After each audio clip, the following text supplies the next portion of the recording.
pelatihan peternak ayam kampung skala rumahan dan juga siswa-siswi PKBM Namira yang Bapak banggakan. Hari ini kita akan ada lanjut melihat situasi yang ada di kandang. Tapi untuk khusus siswa, nanti setelah materi ada kuis yang nanti harus dikerjakan untuk penilaian. Hari ini dari sini Pak, terus yang naik 4 nih. Sedangkan dengan cuaca panas begini memang tidak semudah apa yang kita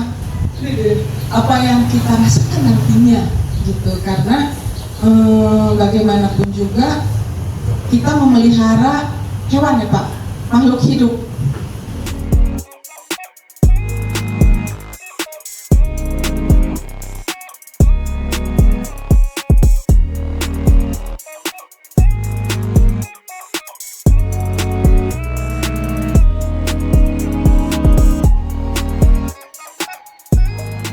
Jadi di kandang tuh harus sekali tersedia sumber air. Nah, bangunan kandang, pengalaman kadang itu duduk walaupun di lapang teduh, jadi tidak panas. Nah, kalau bisa kandang ayam pun tidak panas, ya kerasa nih sekarang kita keringetan. Jadi kalau bisa walaupun cahaya matahari cukup tapi tidak berlebih. Nanti ibu bapak nanti lihat, aduh saya melaksanakan peternakan ini naik turun gitu ya. Ada sekarang cuaca seperti ini, bingung dengan bagaimana caranya sekandang tidak panas.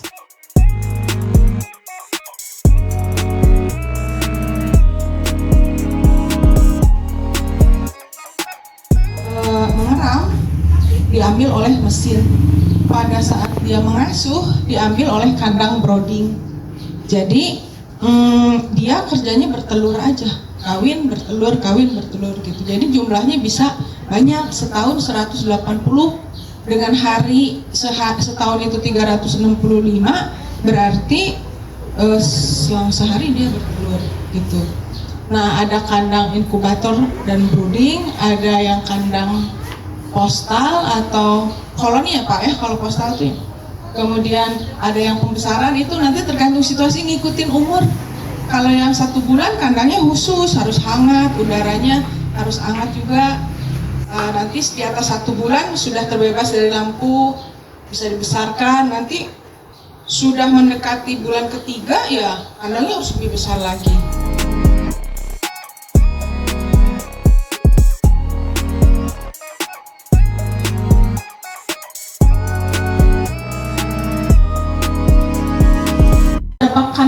Kandang vaksin populasi yang harus diperhatikan. Misalnya dalam waktu DOC dalam 1 meter persegi bisa untuk 50, tapi baru 2 minggu aja udah sempit nantinya karena dia makin besar 2 kali lipat. Jadi mengikuti kandang itu mengikuti besarnya ayam dan populasinya. Mama lanjutkan lagi.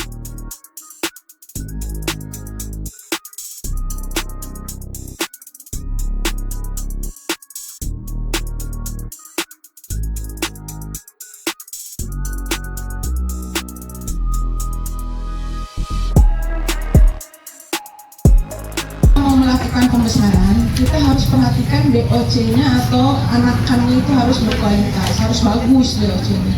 Berasal dari mana DOC-nya harus jelas ya.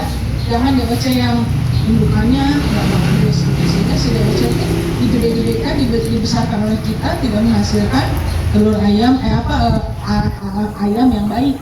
Harusnya DOC-nya yang bagus supaya 10 minggu diharapkan didapatkan berat badan yang cukup untuk dijual pada saat 10 minggu. Saya hanya berbagi tentang bagaimana beternak ayam.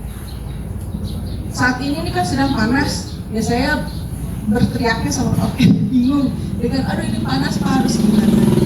Kalau ternak itu ya harus dikasih makan. Nah, sampai berternak nggak dikasih makan ya mati nanti. Nah, nanti lebih lanjutnya tentang kasih makan seperti apa, harus seperti apa, itu akan dijelaskan oleh Bapak Ferry.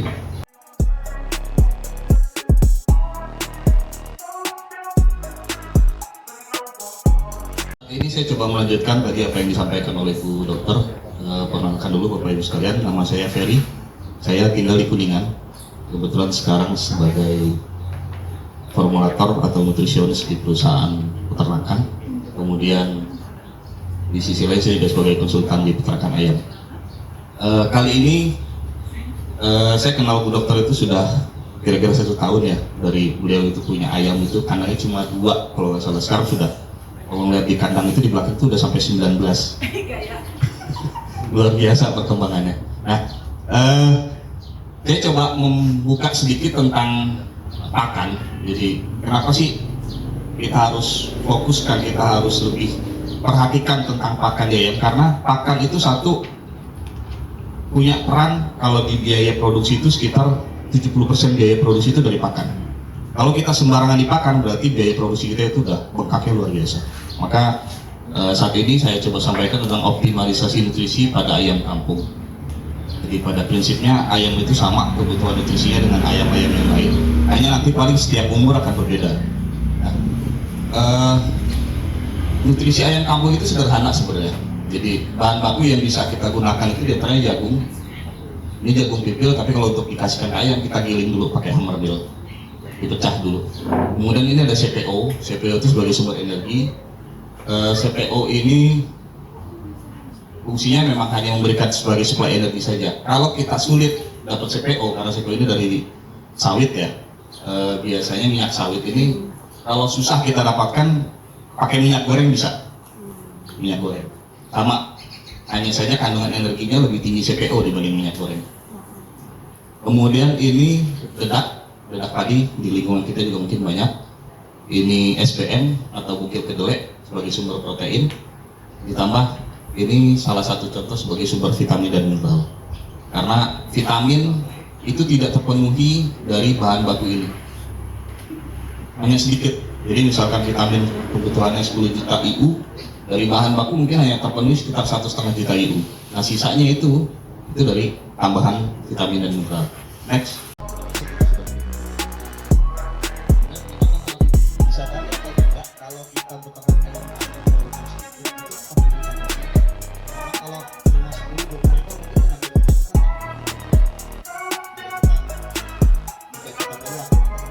Pada saat kita pelihara ayam kampung, ini kita harus punya dulu nih standar performa ayam kampung. Karena kalau kita kaitannya sama mencari pendapatan, meningkatkan taraf hidup, maka ini harus kita punya standar performa ini. Ya, jadi kita pelihara tuh nggak sekedar kita kasih makan ayam hidup, udah, nggak, tapi ada standar.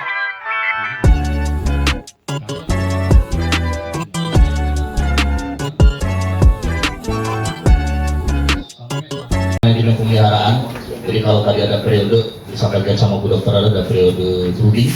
Ini brooding itu di mana ayam itu dari DOC sampai umur di sini 3 minggu ya, sampai 3 minggu itu harus dapat pemanas dan suhunya itu diatur ya, suhu itu diatur. Jadi kalau memang dia 1 sampai 5 hari, suhu itu paling tidak harus di atas 33 derajat sampai 34.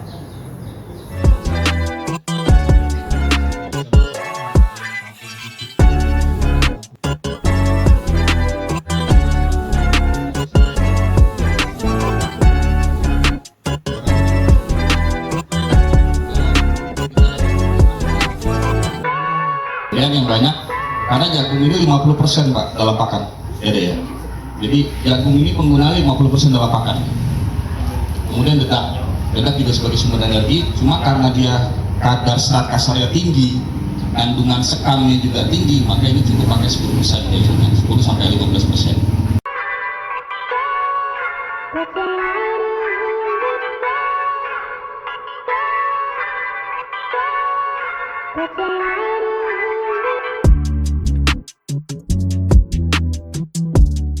IBD itu biasanya menyerangnya di umur antara 0 sampai 40 hari itu gumboro.